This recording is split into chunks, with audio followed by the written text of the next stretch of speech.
the process.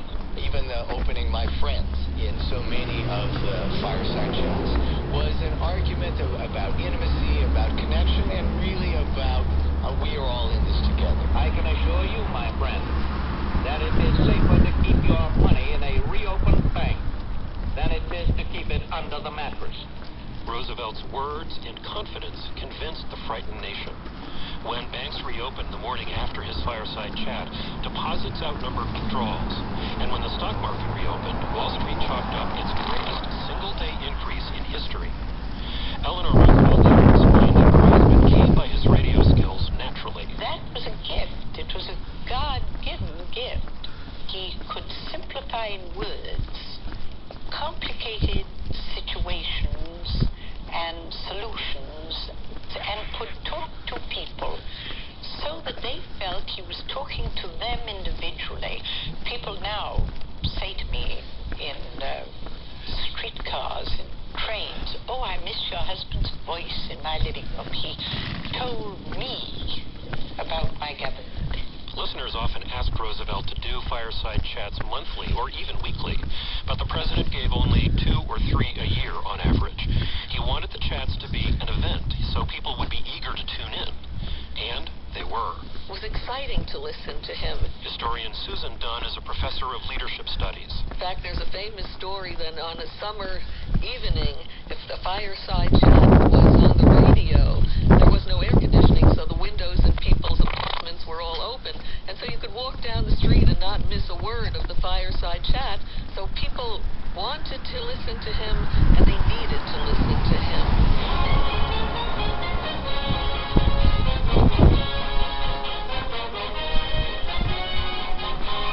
If FDR was proving to be a new kind of president in 1933, Eleanor Roosevelt would indisputably be a new kind of first lady.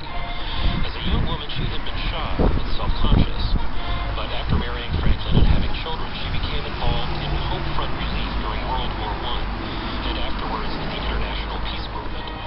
By the time FDR was elected governor, she had become a force of her own in national Democratic politics. Eleanor was a formidable political figure in her own right.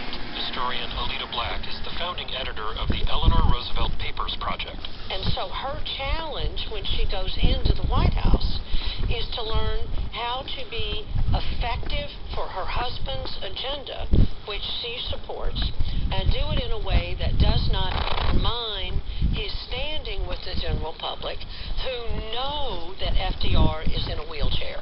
FDR lost the use of his legs when he contracted polio at the age of 39.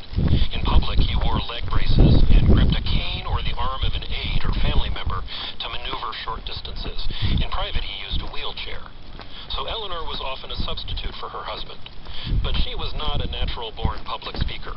If the women are willing to do this because it's going to help their neighbors, I think we'll win out. Eleanor Roosevelt was a terrible speaker, had a terrible voice, which everybody loved to imitate and make fun of. The late Henry Morgenthau III produced some of Eleanor Roosevelt's radio programs. The First Lady worked with voice coaches to improve her speaking style, which Morgenthau says did get better over time. She was effective, but she was not as much a natural, certainly in broadcasting, as FDR was. Not perhaps as natural, but nonetheless attractive to radio networks and advertisers. In December 1932, 3 months before FDR even took office, the Pond's Cold Cream Company signed up Eleanor Roosevelt to give a series of 13 talks on subjects of interest to women. She made a blunder in the first broadcast. Her subject was the girl of today. The First Lady said today's girls had less supervision and more access to alcohol. In my day, very few girls drank anything beyond a glass of wine at home. This is not Eleanor Roosevelt's actual voice. Her shows were aired live, and there are no recordings of her earliest broadcasts. But the scripts survive, read here by an actor. Eleanor Roosevelt observed that in her day, boys never carried a flask of alcohol to parties, and girls were never pressured to drink. But Prohibition seems to have changed that to a certain extent, so that the average girl of today faces the problem of learning very young how much she can drink of such things as whiskey and gin and sticking to the proper quantity. Prohibition was still in effect at the time, and the First Lady meant to say that banning alcohol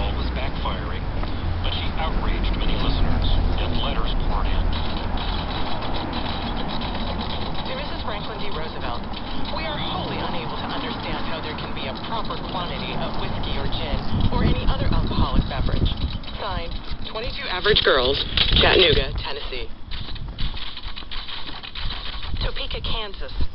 To advocate an open door to the use of intoxicants is the most astonishing statement yet made by a woman whose husband has been elected to the highest office in the land. There were also many letters and telegrams of support. Wichita, Kansas. This is to congratulate you on the fearless words in characterizing prohibition.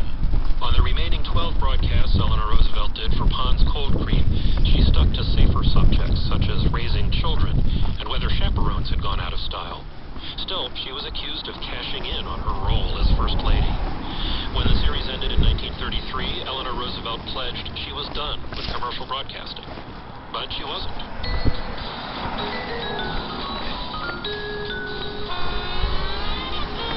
Franklin and Eleanor Roosevelt's tenure in the White House coincided with the rise of radio as a mass medium and the rise of American celebrity culture. Movie and radio stars filled popular new magazines. Crooners, vaudeville performers, comedians all rode the radio airwaves. Rinso, R-I-N-S-O. Boston Blackie, starring Off-Harry Horse with the speed of light, the car dumps in a hurry. Harold Silver, the Lone Ranger.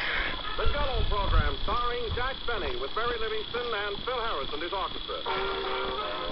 Nearly half of all American homes owned a radio when FDR took office in 32. By 1940, almost every home had one.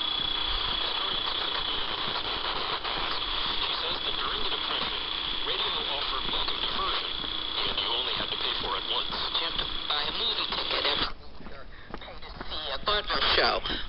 It's one expense and then you're done, and it's amazing what will come into your home. And radio offered more than entertainment. There were many programs devoted to high-minded discussion and practical information. No more appropriate place could be found for a discussion of the subject, what does democracy mean, than our own town hall in New York City, the home of America's town meeting of the air. The National Farm and Home Hour. Once again, the nation's bulletin board of agriculture is on the air, coast to coast. Citizen of the world. I think sometimes today, when we're so connected all the time, we forget how revolutionary having a radio in your home would have been. Historian Susan Ware has written about the Roosevelts and radio history.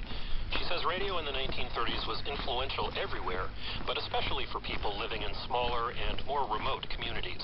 And it connected these lives, which previously had been isolated and on their own, with developments throughout the world, with news, with ideas, with books, with personalities, and it must have been mind-expanding. These were the people FDR set out to reach through the radio.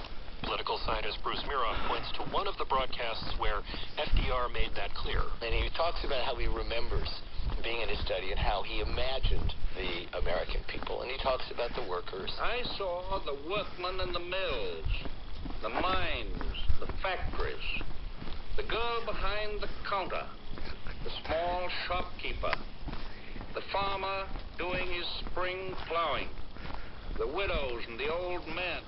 Eleanor Roosevelt also told her 1930s radio audience how she imagined them. Her script is read here by an actor. As I have talked to you, I have tried to